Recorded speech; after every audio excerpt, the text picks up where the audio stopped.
Artigo 142. A ação disciplinar prescreverá. Inciso 1º.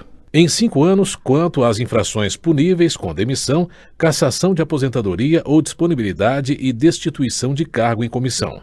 Inciso 2º. Em 2 anos, quanto à suspensão. Inciso 3º. Em 180 dias, quanto à advertência. Parágrafo 1º. O prazo de prescrição começa a correr da data em que o fato se tornou conhecido. Parágrafo 2º. Os prazos de prescrição previstos na Lei Penal aplicam-se às infrações disciplinares capituladas também como crime. Parágrafo 3º. A abertura de sindicância ou a instauração de processo disciplinar interrompe a prescrição até a decisão final proferida por autoridade competente. Parágrafo 4º. Interrompido o curso da prescrição, o prazo começará a correr a partir do dia em que cessar a interrupção. Título 5. Do Processo Administrativo Disciplinar. Capítulo 1. Disposições Gerais. Artigo 143. A autoridade que tiver ciência de irregularidade no serviço público é obrigada a promover a sua apuração imediata mediante sindicância ou processo administrativo disciplinar, assegurada ao acusado ampla defesa. Parágrafo 1º. Abre parênteses. Revogado pela Lei nº 11.204, de 5 de dezembro de 2005. Fecha parênteses. Parágrafo 2º. Abre parênteses. Revogado pela Lei nº 11.204, de 5 de dezembro de 2005. Fecha parênteses. Parágrafo 3º. A apuração de que trata o caput, por solicitação da autoridade a que se refere, poderá ser promovida por autoridade de órgão ou entidade diverso daquele em que tenha ocorrido a irregularidade, mediante competência específica para tal finalidade, delegada em caráter permanente ou temporário pelo Presidente da República, pelos presidentes das Casas do Poder Legislativo e dos Tribunais Federais e pelo Procurador-Geral da República, no âmbito do respectivo poder, órgão ou entidade, preservadas as competências para o julgamento que se seguir à apuração. Abre parênteses. Parágrafo acrescido pela Lei nº 9.527, de 10 de dezembro de 1997. Fecha parênteses. Artigo 144. As denúncias sobre irregularidades serão objeto de apuração desde que contenham a identificação e o endereço do denunciante e sejam formuladas por escrito, confirmada a autenticidade. Parágrafo único. Quando o fato narrado não configurar evidente infração disciplinar ou ilícito penal, a denúncia será arquivada por falta de objeto. Artigo 145. Da sindicância poderá resultar: Inciso 1º. Arquivamento do processo. Inciso 2º. Aplicação de penalidade de advertência ou suspensão de até 30 dias. Inciso 3º. Instauração de processo disciplinar. Parágrafo único. O prazo para a conclusão da sindicância não excederá 30 dias, podendo ser prorrogado por igual período a critério da autoridade superior. Artigo 146. Sempre que o ilícito praticado pelo servidor ensejar a imposição de penalidade de suspensão por mais de 30 dias, de demissão, cassação de aposentadoria ou disponibilidade ou destituição de cargo em comissão, será obrigatória a instauração de processo disciplinar. Capítulo 2. Do afastamento preventivo. Artigo 147. Como medida cautelar e a fim de que o servidor não venha a influir na apuração da irregularidade, a autoridade instauradora do processo disciplinar poderá determinar o seu afastamento do exercício do cargo pelo prazo de até 60 dias, sem prejuízo da remuneração. Parágrafo único. O afastamento poderá ser prorrogado por igual prazo, fim do qual cessarão os seus efeitos, ainda que não concluído o processo. Capítulo 3. Do processo disciplinar. Artigo 148. O processo disciplinar é o instrumento destinado a apurar responsabilidade de servidor por infração praticada no exercício de suas atribuições ou que tenha relação com as atribuições do cargo em que se encontre investido. Artigo 149. O processo disciplinar será conduzido por comissão composta de 3 servidores estáveis, designados pela autoridade competente, observado o disposto no parágrafo 3º do artigo 143, que indicará, dentre eles, o seu presidente, que deverá ser ocupante de cargo efetivo superior ou de mesmo nível, ou ter nível de escolaridade igual ou superior ao do indiciado. Abre parênteses. Aspas. caput, fecha aspas, do artigo com redação dada pela Lei nº 9.527, de 10 de dezembro de 1997. Fecha parênteses. Parágrafo 1º. A comissão terá como secretário servidor designado pelo seu presidente, podendo a indicação recair em um de seus membros. Parágrafo 2º. Não poderá participar de comissão de sindicância ou de inquérito cônjuge, companheiro ou parente do acusado, consanguíneo ou afim, em linha reta ou colateral até o 3º grau. Artigo 150. A comissão exercerá suas atividades com independência e imparcialidade, assegurado o sigilo necessário à elucidação do fato ou exigido pelo interesse da administração. Parágrafo único. As reuniões e as audiências das comissões terão caráter reservado. Artigo 151. O processo disciplinar se desenvolve nas seguintes fases. Inciso 1º. Instauração com a publicação do ato que constituir a comissão. Inciso 2º. Inquérito administrativo que compreende instrução, defesa e relatório. Inciso 3º. Julgamento. Artigo 152. O prazo para a conclusão do processo disciplinar não excederá 60 dias, contados da data de publicação do ato que constituir a comissão, admitida a sua prorrogação por igual prazo, quando as circunstâncias o exigirem. Parágrafo 1º. Sempre que necessário, a comissão dedicará tempo integral aos seus trabalhos, ficando seus membros dispensados do ponto até a entrega do relatório final. Parágrafo 2º. As reuniões da comissão serão registradas em atas que deverão detalhar as deliberações adotadas. Seção 1. Do inquérito. Artigo 153. O inquérito administrativo obedecerá ao princípio do contraditório, assegurada ao acusado ampla defesa com a utilização dos meios e recursos admitidos em direito. Artigo 154. Os autos da sindicância integrarão o processo disciplinar como peça informativa da instrução. Parágrafo único. Na hipótese de o relatório da sindicância concluir que a infração está capitulada como ilícito penal, a autoridade competente encaminhará cópia dos autos ao Ministério Público, independentemente da imediata instauração do processo disciplinar. Artigo 155. Na fase do inquérito, a comissão promoverá a tomada de depoimentos, acariações, investigações e diligências cabíveis, objetivando a coleta de prova, recorrendo, quando necessário, a técnicos e peritos, de modo a permitir a completa elucidação dos fatos. Artigo 156. É assegurado ao servidor o direito de acompanhar o processo pessoalmente ou por intermédio de procurador, arrolar e reinquirir testemunhas, produzir provas e contraprovas e formular quesitos quando se tratar de prova pericial. Parágrafo 1º. O presidente da comissão poderá denegar pedidos considerados impertinentes, meramente protelatórios ou de nenhum interesse para o esclarecimento dos fatos. Parágrafo 2º. Será indeferido o pedido de prova pericial quando a comprovação do fato independer de conhecimento especial de perito. Artigo 157. As testemunhas serão intimadas a depor mediante mandado expedido pelo presidente da comissão, devendo a segunda via, com o ciente do interessado, ser anexado aos autos. Parágrafo único. Se a testemunha for servidor público, a expedição do mandado será imediatamente comunicada ao chefe da repartição onde serve, com a indicação do dia e hora marcados para a inquirição. Artigo 158. O depoimento será prestado oralmente e reduzido a termo, não sendo lícito a testemunha trazê-lo por escrito. Parágrafo 1º. As testemunhas serão inquiridas separadamente. Parágrafo 2º. Na hipótese de depoimentos contraditórios ou que se infirmem, proceder-se-á à acariação entre os depoentes. Artigo 159. Concluída a inquirição das testemunhas, a comissão promoverá o interrogatório do acusado, observados os procedimentos previstos nos artigos 157 e 158. Parágrafo 1º. No caso de mais de um acusado, cada um deles será ouvido separadamente e, sempre que divergirem em suas declarações sobre fatos ou circunstâncias, será promovida a acariação entre eles. Parágrafo 2º. O procurador do acusado poderá assistir ao interrogatório, bem como à inquirição das testemunhas, sendo-lhe vedado interferir nas perguntas e respostas, facultando-se-lhe, porém, reinquiri-las por intermédio do presidente da comissão. Artigo 160. Quando houver dúvida sobre a sanidade mental do acusado, a comissão proporá à autoridade competente que ele seja submetido a exame por junta médica oficial, da qual participe pelo menos um médico psiquiatra.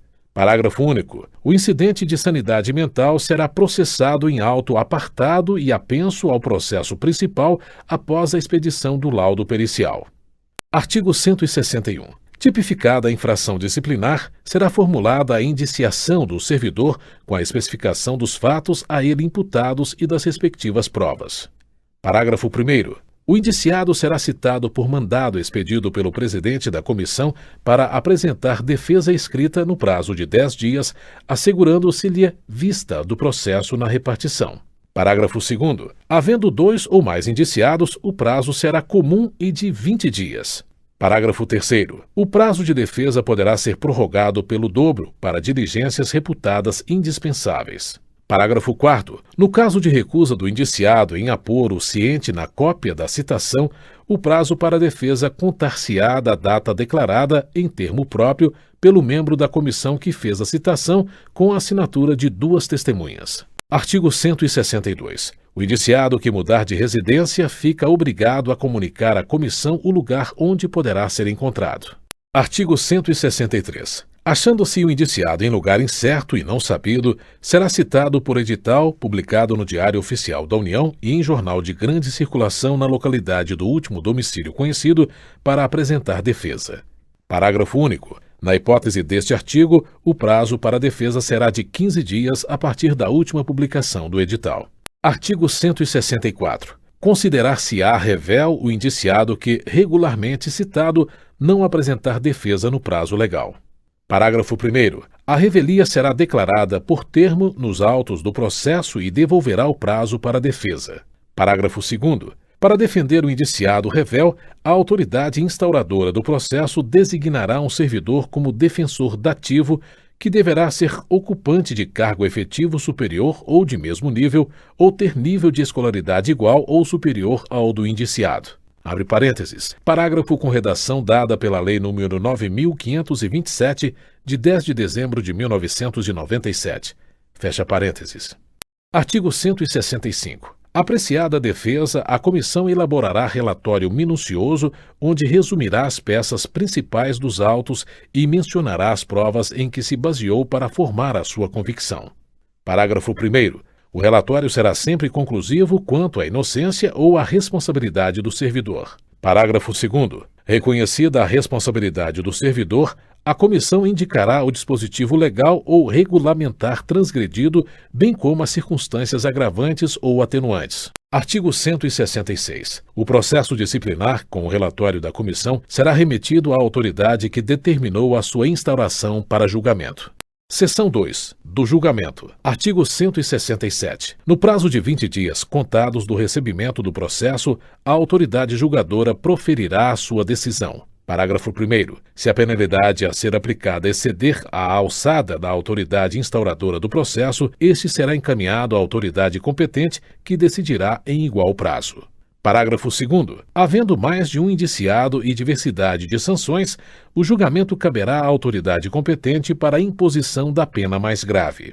Parágrafo 3º. Se a penalidade prevista for a demissão ou cassação de aposentadoria ou disponibilidade, o julgamento caberá às autoridades de que trata o inciso 1º do artigo 141. Parágrafo 4º. Reconhecida pela comissão a inocência do servidor, a autoridade instauradora do processo determinará o seu arquivamento, salvo se flagrantemente contrária à prova dos autos. Abre parênteses. Parágrafo acrescido pela Lei nº 9.527, de 10 de dezembro de 1997. Fecha parênteses.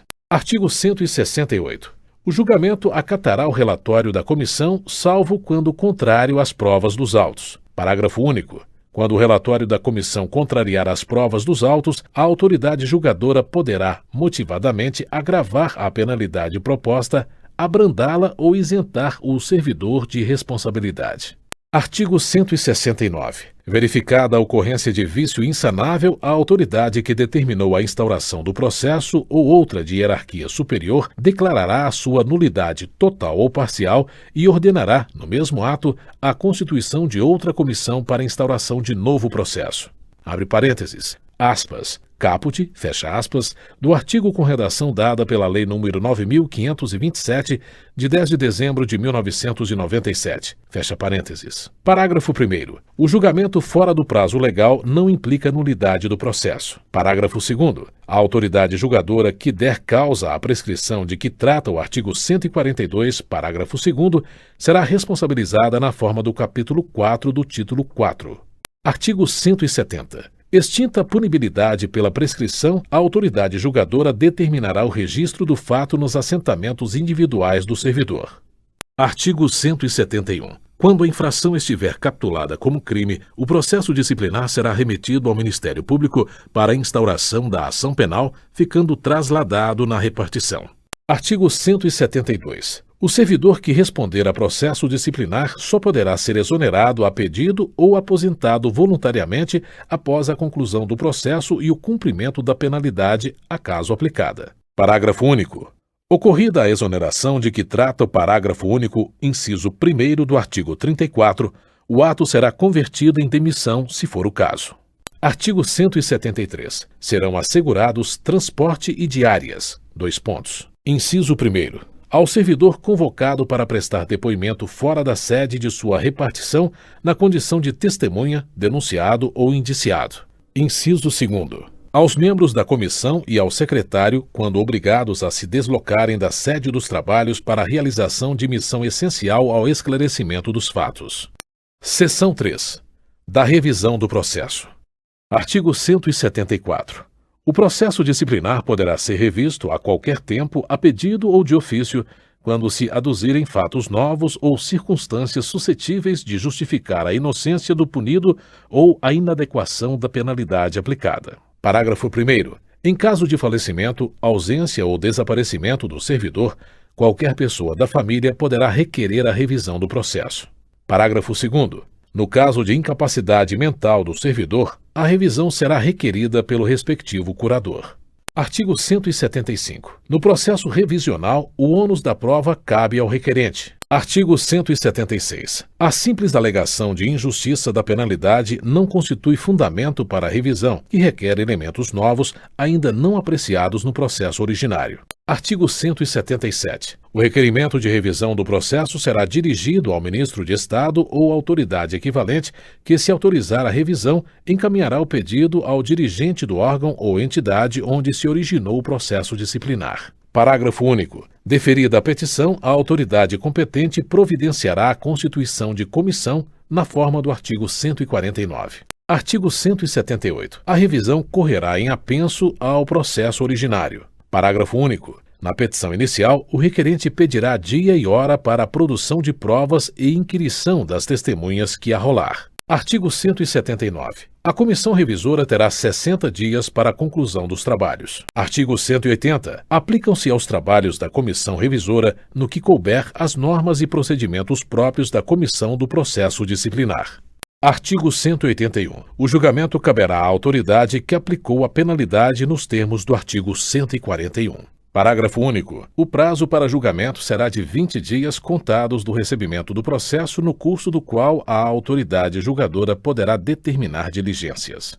Artigo 182. Julgada procedente a revisão, será declarada sem efeito a penalidade aplicada, restabelecendo-se todos os direitos do servidor, exceto em relação à destituição do cargo em comissão, que será convertida em exoneração. Parágrafo único. Da revisão do processo não poderá resultar agravamento de penalidade. Título 6. Da Seguridade Social do Servidor. Capítulo 1. Disposições Gerais. Artigo 183. A União manterá plano de seguridade social para o servidor e sua família. Parágrafo 1º. O servidor ocupante de cargo em comissão que não seja simultaneamente ocupante de cargo ou emprego efetivo na administração pública direta, autárquica e fundacional não terá direito aos benefícios do plano de seguridade social, com exceção da assistência à saúde. Abre parênteses. Parágrafo único original incluído pela Lei nº 8.647, de 13 de abril de 1993, e com redação dada pela Lei nº 10.667, de 14 de maio de 2003. Fecha parênteses. Parágrafo segundo. O servidor afastado ou licenciado do cargo efetivo, sem direito à remuneração, inclusive para servir em organismo oficial internacional do qual o Brasil seja membro efetivo ou com o qual coopere, ainda que contribua para regime de previdência social no exterior, terá suspenso seu vínculo com o regime do Plano de Seguridade Social do servidor público enquanto durar o afastamento ou a licença, não lhes assistindo, neste período, os benefícios do mencionado regime de previdência. Abre parênteses. Parágrafo acrescido pela Lei nº 10.667, de 14 de maio de 2003. Fecha parênteses. Parágrafo terceiro. Será assegurada ao servidor licenciado ou afastado sem remuneração a manutenção da vinculação ao regime do Plano de Seguridade Social do servidor público, mediante o recolhimento mensal da respectiva contribuição no mesmo percentual devido pelos servidores em atividade, incidente sobre a remuneração total do cargo a que faz jus no exercício de suas atribuições, computando-se para esse efeito, inclusive, as vantagens pessoais.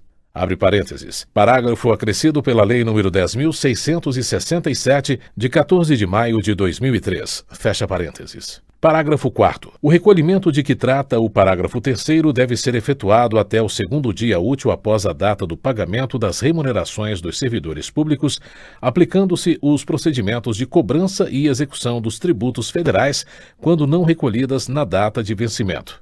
Abre parênteses. Parágrafo acrescido pela Lei nº 10.667, de 14 de maio de 2003. Fecha parênteses.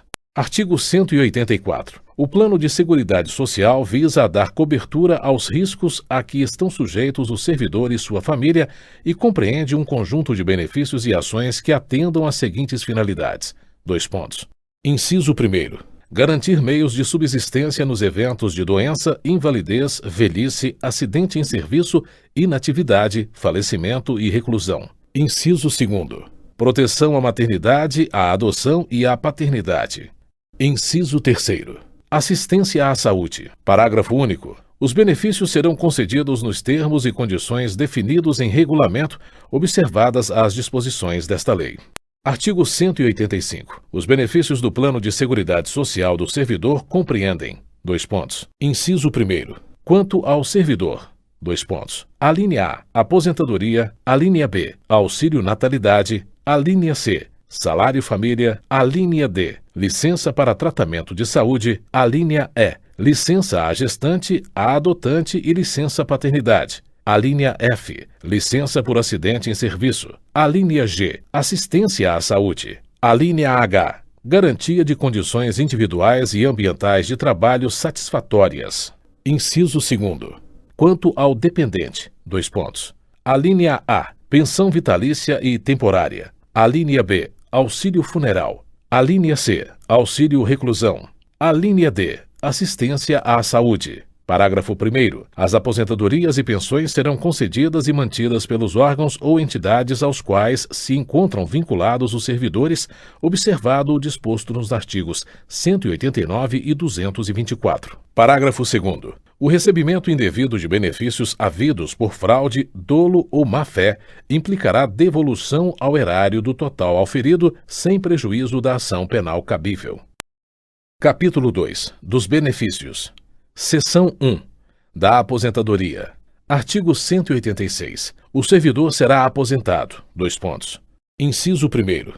Por invalidez permanente, sendo os proventos integrais quando decorrente de acidente em serviço, moléstia profissional ou doença grave contagiosa ou incurável, especificada em lei e proporcionais nos demais casos. Inciso 2º. Compulsoriamente aos 70 anos de idade, com proventos proporcionais ao tempo de serviço. Inciso 3º. Voluntariamente. Alínea A. Aos 35 anos de serviço, se homem, e aos 30, se mulher, com proventos integrais. Alínea B. Aos 30 anos de efetivo exercício em funções de magistério, se professor, e 25, se professora, com proventos integrais. Alínea C. Aos 30 anos de serviço, se homem, e aos 25, se mulher, com proventos proporcionais a esse tempo. Alínea D. Aos 65 anos de idade, se homem, e aos 60, se mulher, com proventos proporcionais ao tempo de serviço. Parágrafo 1º.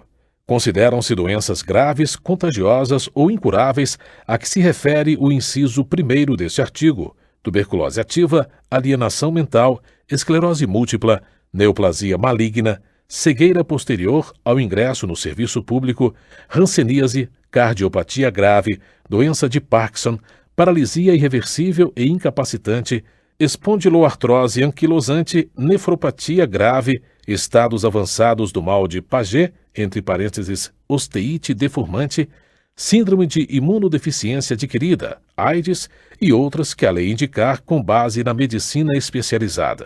Parágrafo 2º. Nos casos de exercício de atividades consideradas insalubres ou perigosas, bem como nas hipóteses previstas no artigo 71, a aposentadoria de que trata o inciso 3º, alíneas A e C, observará o disposto em lei específica. Parágrafo 3º. Na hipótese do inciso 1º, o servidor será submetido à junta médica oficial que atestará a invalidez quando caracterizada a incapacidade para o desempenho das atribuições do cargo ou a impossibilidade de se aplicar o disposto no artigo 24. Abre parênteses. Parágrafo acrescido pela Lei nº 9.527, de 10 de dezembro de 1997. Fecha parênteses. Artigo 187. A aposentadoria compulsória será automática e declarada por ato com vigência a partir do dia imediato àquele em que o servidor atingir a idade limite de permanência no serviço ativo.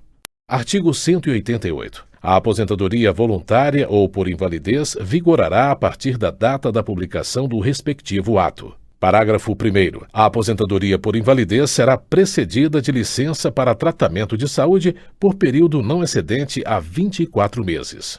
Parágrafo 2º. Expirado o período de licença e não estando em condições de reassumir o cargo ou de ser readaptado, o servidor será aposentado. Parágrafo 3º.